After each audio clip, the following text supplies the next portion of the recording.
Boa tarde a todos. Eu estou gravando essa mensagem na parte da tarde, aqui dentro do nosso local de culto, na Primeira Igreja Batista de Montemor, embora eu tenha certeza que essa mensagem ela vai alcançar outros lares, outros lugares, né, outras pessoas, com certeza.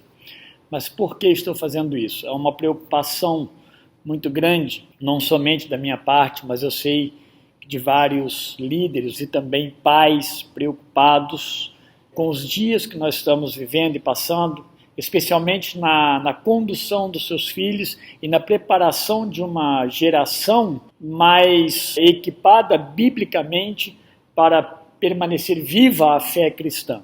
Claro que há sim uma preocupação nos nossos dias sobre tudo isso, mas quero trazer essa responsabilidade para nós, como igreja, mas especialmente como pais, como líderes nas nossas casas. Isso é muito importante. Não é a primeira vez que eu falo disso e nem será a última, visto que esse ensino ele é fundamental para que as próximas gerações elas recebam o conhecimento de Cristo, vivam, a Cristo e transmitam também esse conhecimento e essa vida cristã para a sua próxima descendência.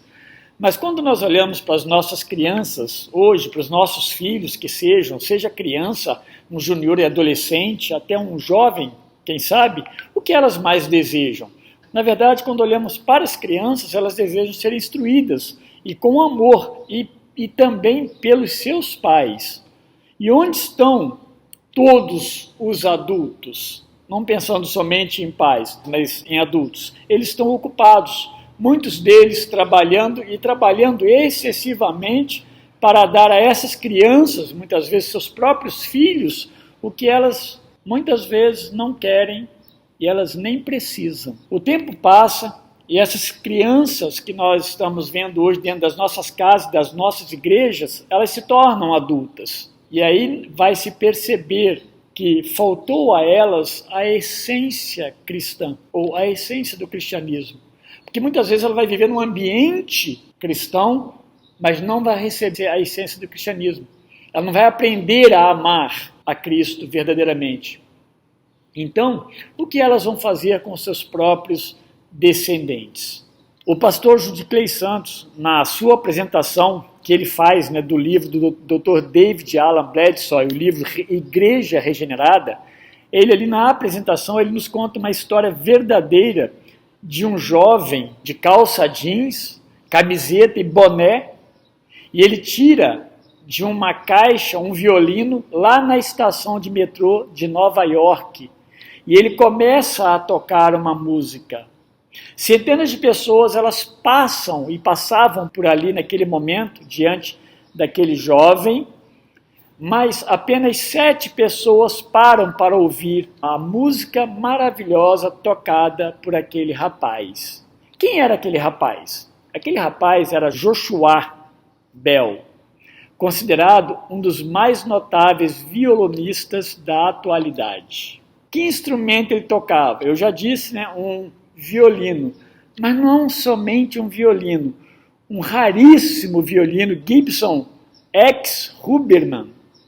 Eu nem conheço, mas dizem que é o mais cobiçado do mundo, porque ele foi feito à mão. Ele foi feito em 1713 pelo renomado Antonio Stradivari. A marca Stradivari ela é muito conhecida mundialmente no instrumento musical, especialmente violino. O valor daquele violino, segundo os historiadores, os jornais que fizeram esse comunicado no dia seguinte, eles falaram que ele custava 3,5, na verdade custa 3,5 milhões de dólares. E qual música ele tocava?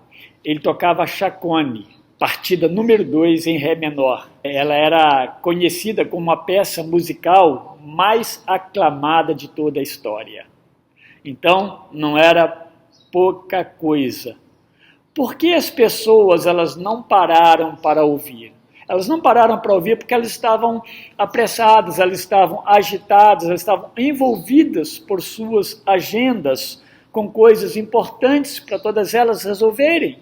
Todo mundo passava correndo ali, talvez até tivesse tempo, mas tinha que resolver um problema, dar uma resposta de uma mensagem no celular e assim por diante. Assim é que as pessoas passam, assim que as pessoas não percebem coisas importantes.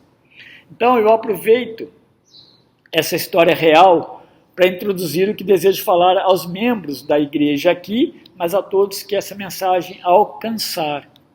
Coisas extraordinárias o Senhor está apontando para nós e o que estamos fazendo com tudo isso que Deus está nos dando e colocando diante de nós. De maneira especial, desejo mais uma vez lembrar do que temos passado para a próxima geração. Isso é importante. O que nós passamos para a geração que está vindo, que virá depois de nós?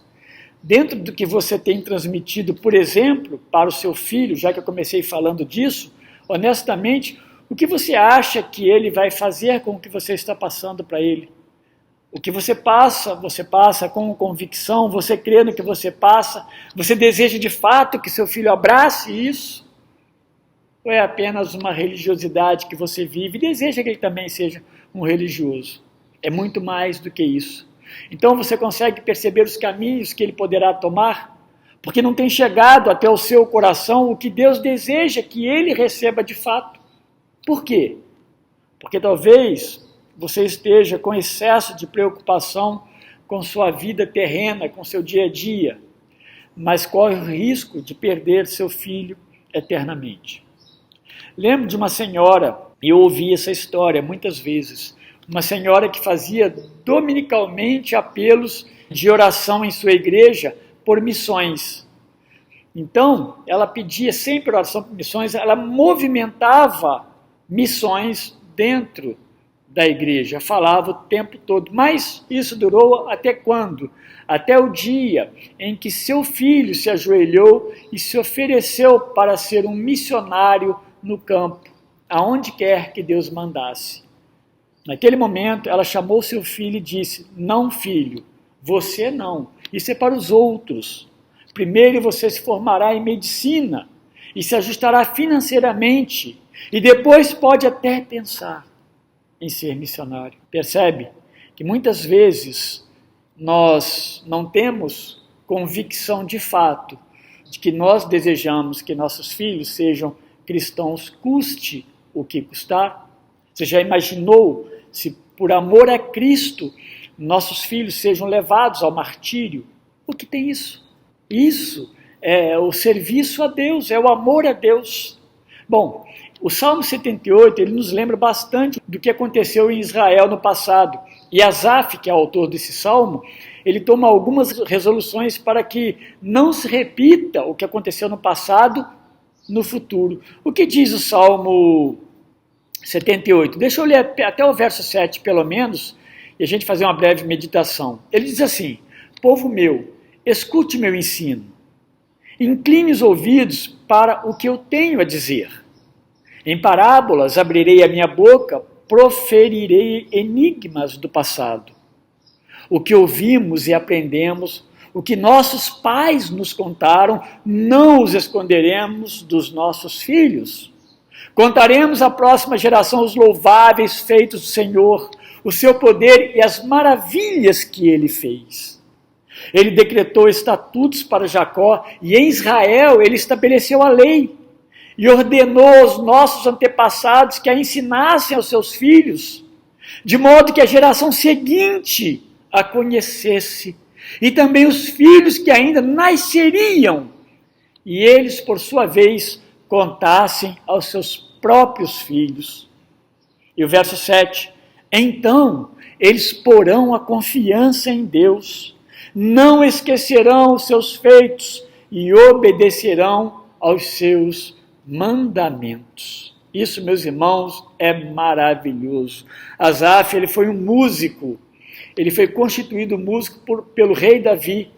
Seu serviço era, de fato, então, servir a Deus no tabernáculo, no templo, ajudando na adoração, através da música. A música era uma resposta cantada a Deus, daquilo que, de fato, Deus queria ouvir.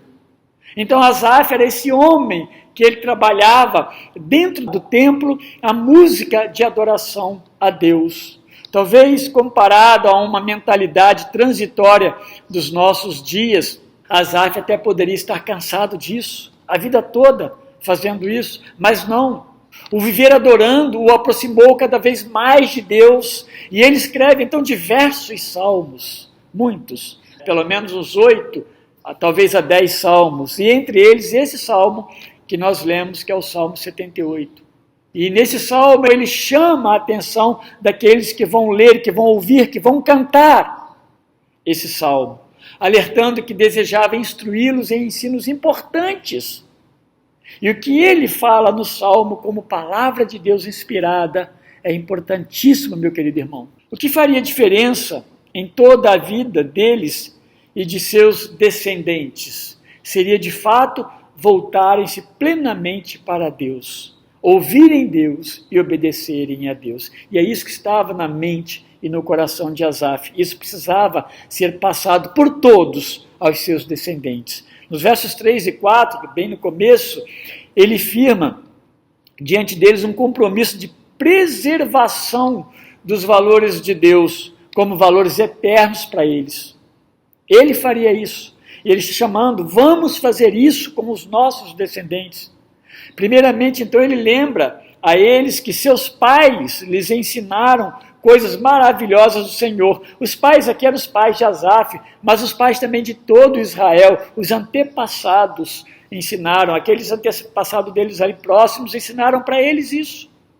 E eles então as repassarão aos seus filhos como a maior herança a que eles teriam direito. A gente sabe que muitas pessoas estão preocupadas, o que eu deixo para o meu filho?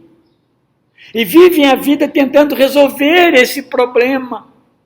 E não conseguem, muitas vezes, enxergar o que de fato Deus deseja que seu filho entenda, aprenda e viva. Então, essa seria a agenda de Asaf. E ele conclama a que seus irmãos fizessem o mesmo em suas casas. Contaremos à próxima geração os louváveis feitos do Senhor, o seu poder e as maravilhas que ele fez. Está no verso 4. Se você continuar, o verso 5 e 6, ele fala dos feitos do Senhor, desses feitos, os quais então deveriam passar em memória de geração em geração. Sabe o que acontece no mundo? E no mundo cristão, é que as gerações não recebem os ensinos de Deus. Elas se tornam pessoas igrejeiras. E igreja é importante, mas a concepção que elas recebem de igreja, através dos pais, dos mais velhos, muitas vezes não é correto, porque não é por um temor, não é por um aprendizado e uma obediência incondicional, mas muitas vezes uma obediência aos pais que mandam que tem que ser assim, e muitas vezes os pais creem que os filhos estando na igreja e eles crescendo na igreja, eles estão salvos, igreja não salva. Então Asaf continua lembrando a todos, que o ouviriam, que Deus deixou decretos desde o princípio, de Abraão para Isaac, de Isaac para Jacó e assim sucessivamente. E se nós voltarmos ao início da criação, nós vamos lembrar que Deus disse para Adão que ele comesse das frutas do jardim, exceto uma delas, Deus deixa bem definido, a do conhecimento do bem e do mal, ali em Gênesis 2, 16 e 17. E Adão, ele vai passar isso para Eva, não havia filhos ainda, mas certamente que ele deve ter passado isso depois para os seus filhos, Caim e Abel. Então ele passa para Eva, embora tenha agido em desobediência. E a desobediência é interessante, já ali no começo, o passar o ensino e a desobediência do ensino e a catástrofe que acontece, a maior catástrofe, na verdade, de todos os tempos, de todo o mundo. Mas quando o povo também, mais adiante, eles são libertos ali do Egito, a celebração da Páscoa, por exemplo, seria o marco desse grande feito de Deus no meio do povo. E os pais deveriam ensinar aos filhos o porquê disso. Êxodo, inclusive, a essa colocação de Deus, porque os filhos vão perguntar para vocês, pais, por que vocês estão celebrando a Páscoa? E vocês dirão a eles que o Senhor, o grande Deus, ele libertou o povo do Egito, da escravidão do Egito. Deus agiu com poder. Qual o propósito desse ensino hereditário, de passar de pai para filho o conhecimento de Deus, os feitos de Deus. O verso 7 e 8, eles respondem. Eu vou ler apenas o 7, como eu li, na verdade, desde o princípio. Diz assim o verso 7, então eles, os filhos, porão a confiança em Deus, não esquecerão os seus feitos e obedecerão os seus mandamentos. Essa era a principal responsabilidade de um pai para com seus filhos. Não havia outra maior do que essa. Ensiná-los a conhecerem e a obedecerem a Deus. Primeiramente, no verso 7, porão em Deus a sua confiança. É isso que nós precisamos levar os nossos filhos, as crianças, a porem a confiança em Deus e somente em Deus. Elas são bombardeadas em todos os ambientes que elas entram, e muitas vezes dentro da própria casa. Elas precisam aprender a não pôr a confiança em si mesmas. Elas precisam aprender a não pôr a confiança nos bens que os pais possuem. Elas não podem pôr as suas confianças em pessoas e em negócios deste mundo. Tem uma história na Bíblia do rico insensato. Jesus conta isso. E ele se preocupou em fazer tanta coisa, e naquelas coisas ele pôs a sua confiança.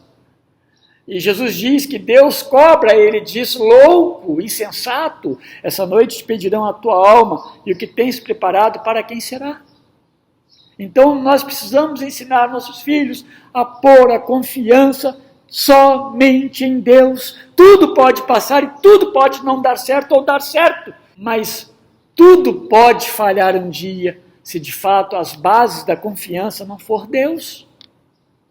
Um filho bem ensinado, ele precisa colocar a sua confiança em Deus. Uma outra coisa, não esquecerão os feitos de Deus. Aqueles que põem a confiança em Deus não esquecem os feitos de Deus. Eles aprenderam os feitos de Deus. Todos os dias seus pais ensinam e falam dos feitos de Deus. Que Deus fez.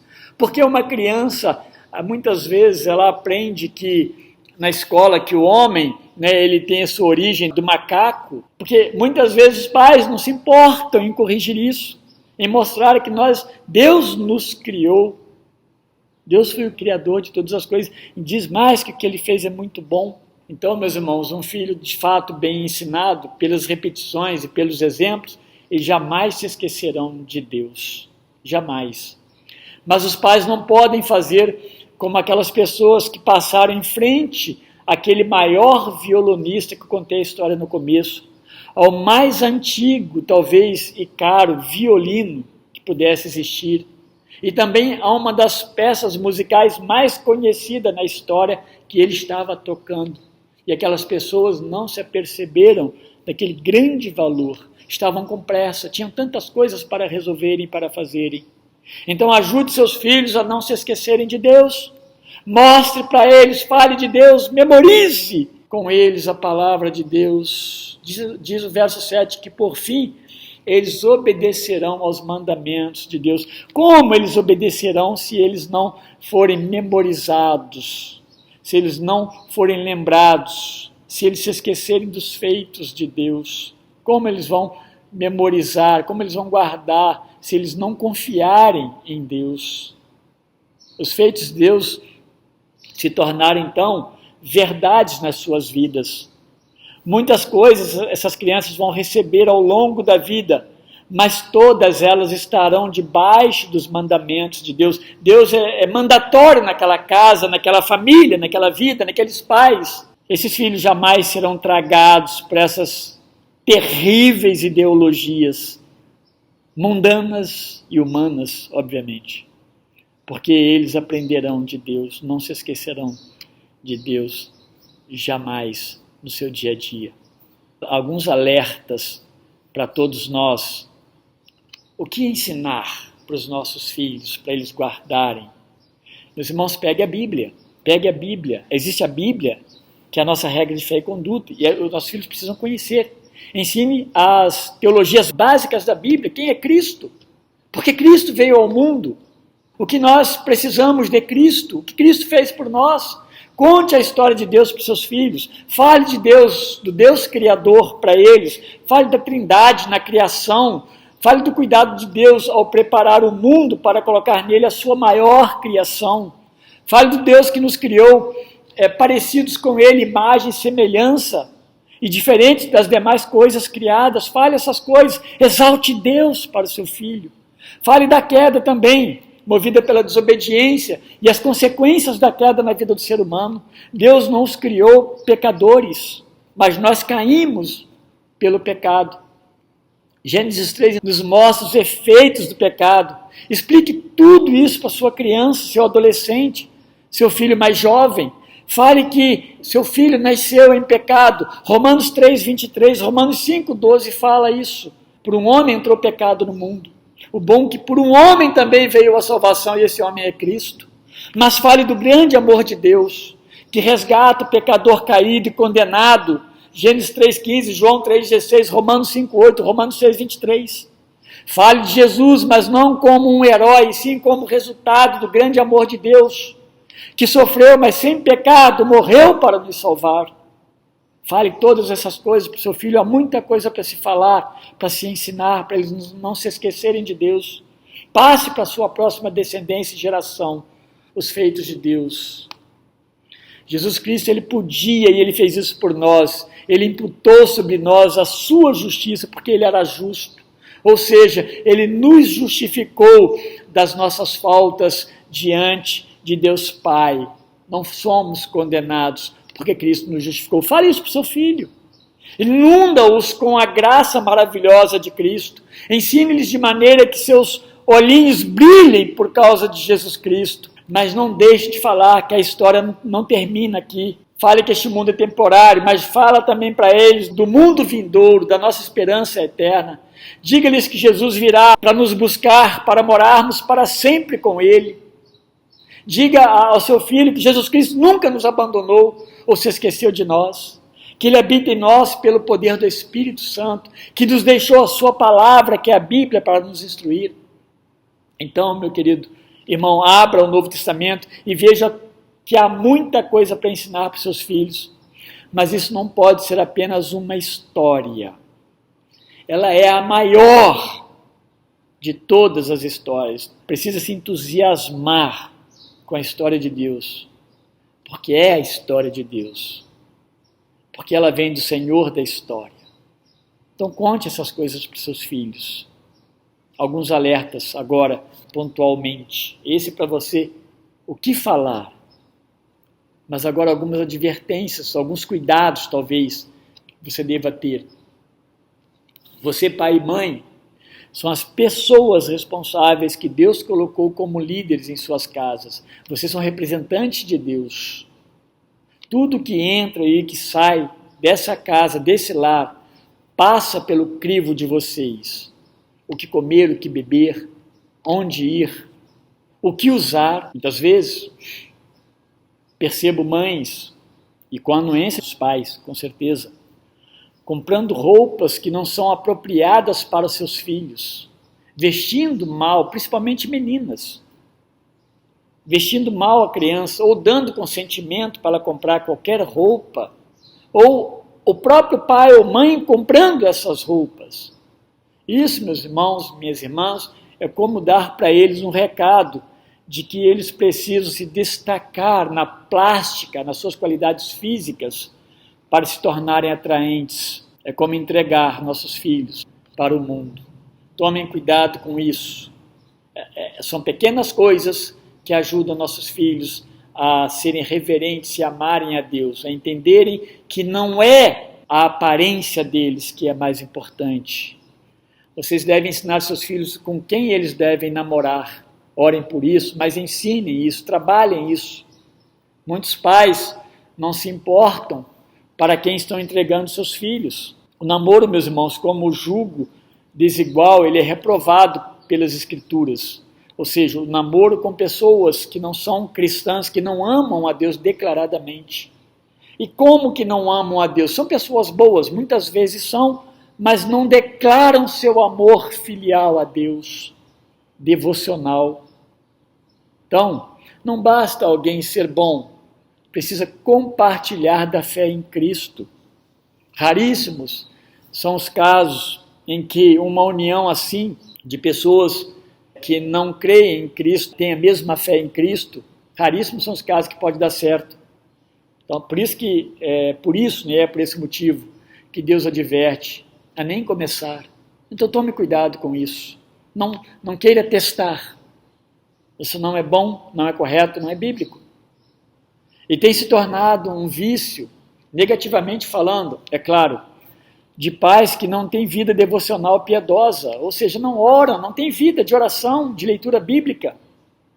Não fazem isso consigo mesmo e muito menos com seus filhos, com a sua casa. Então as coisas acabam se resolvendo nos gritos, nas ordens, nos nãos, mas sem um aparato bíblico, sem um temor, sem uma sabedoria vinda do céu. Muitas vezes há dentro de casa e na vida dos pais, e obviamente dos filhos também, a relativação dos mandamentos de Deus. Relativização é a palavra melhor.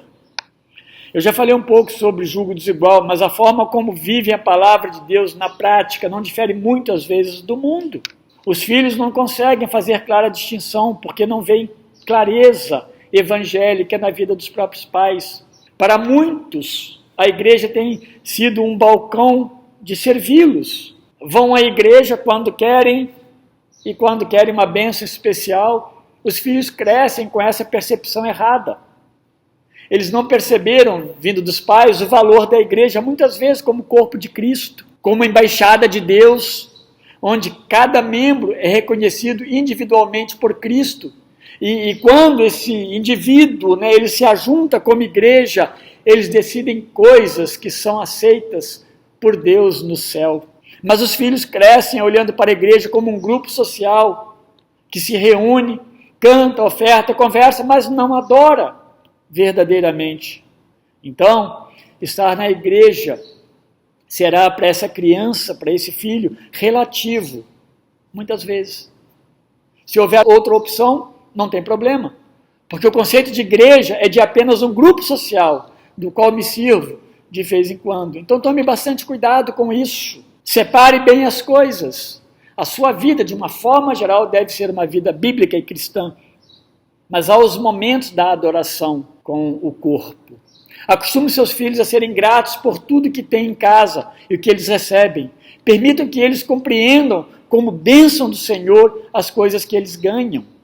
Uma maneira é falando os meios pelos quais essas coisas foram alcançadas. E sempre orando a Deus com gratidão. Ore antes de se alimentar. Ore por cada coisa que coloca dentro de casa, para que eles entendam que foi Deus quem trouxe aquilo para dentro de casa. Então, meus irmãos, há muitas coisas a serem feitas. Por exemplo, faça culto doméstico na sua casa, se você não faz ainda. Cante no culto, cante a Bíblia. Além de ler a palavra de Deus, cante a palavra de Deus. Não cante qualquer música. Cante o que Deus quer que cante. Ore com fé, ore com segurança, confiança em Deus.